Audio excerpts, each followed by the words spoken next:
think the Seattle Kraken are really going out there and betting on free agency. You know, we just kind of scrambled together, put this lineup together based off of all the guys that exist in the lineup today. But, like, look, you talk about Vegas going out there, proving everybody wrong in their first season, getting the players together and doing really well, breaking off all the expectations and being good.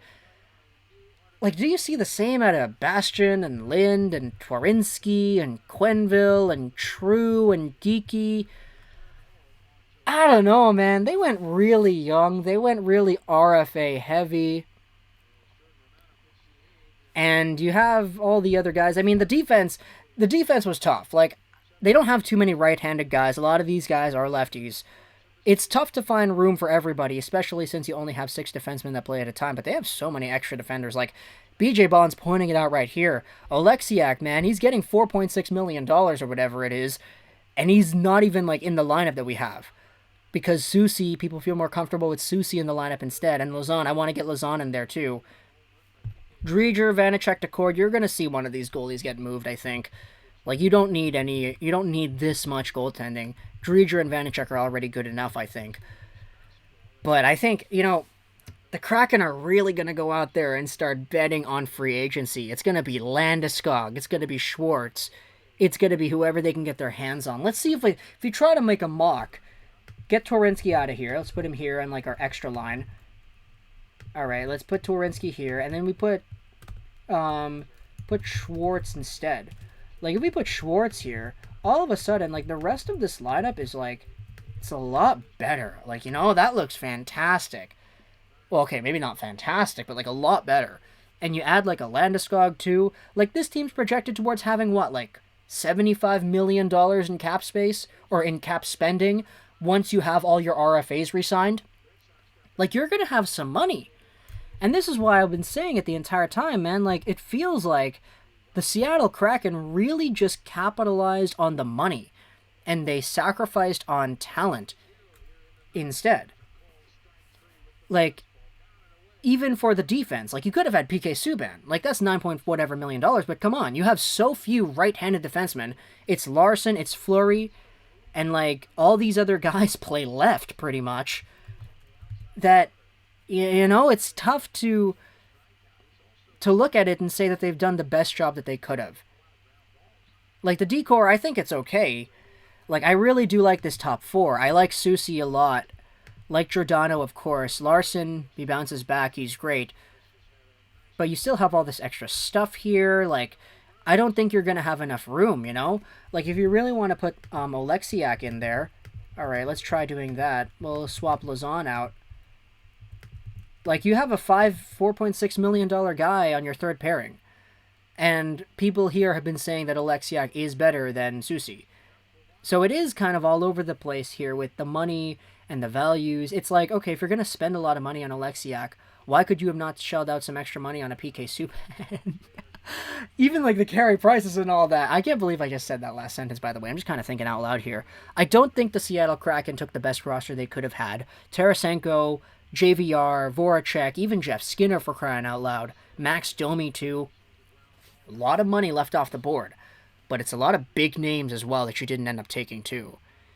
Also, we didn't get any ideas of trades. We didn't get any notifications of where guys are getting moved to and what the picks and the compensation was to keep other players around. Like, dude, they're going to have so much money in cap space as well.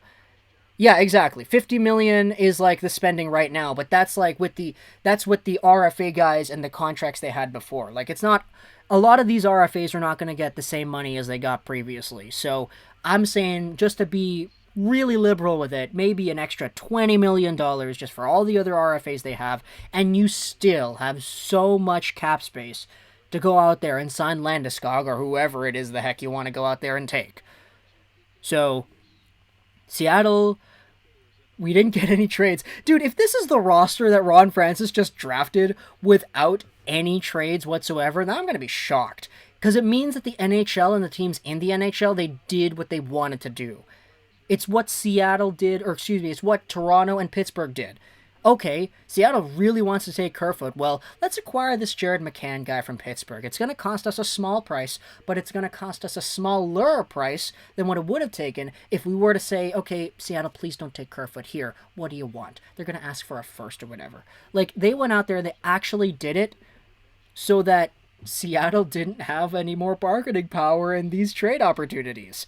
So, if this really is the roster that Ron Francis ended up just picking straight up, then Mark Bergevin's bet with Cale Fleury and Carey Price, it paid off.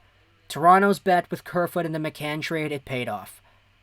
The other trades here, I mean, the Islanders maybe kind of lost out because they tried to do everything they could. They traded away Leddy to do all this other protection, and they ended up giving up Eberle anyway.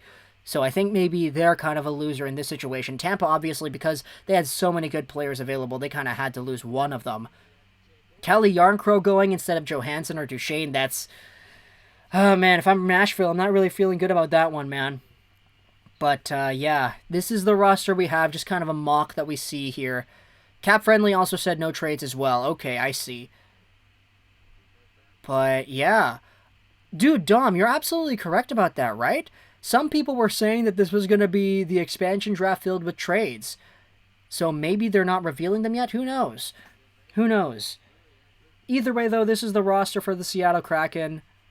I think we're going to go out there and end the stream off here because it's been fantastic. It's been a great time. We hadn't streamed for a while, so it's great to get the, the gears rolling. It's been, what, 3.5 hours? Oh, that's a great stream, isn't it? Thank you so much for hanging out with us, though. I really appreciate the support here. And, yeah, tell me what you think in the chat, the comments and all that about Seattle, the roster they took, and the lineup that we have here. It doesn't really look all too great comparative to what I think they could have done, but, yeah. Seattle, eh?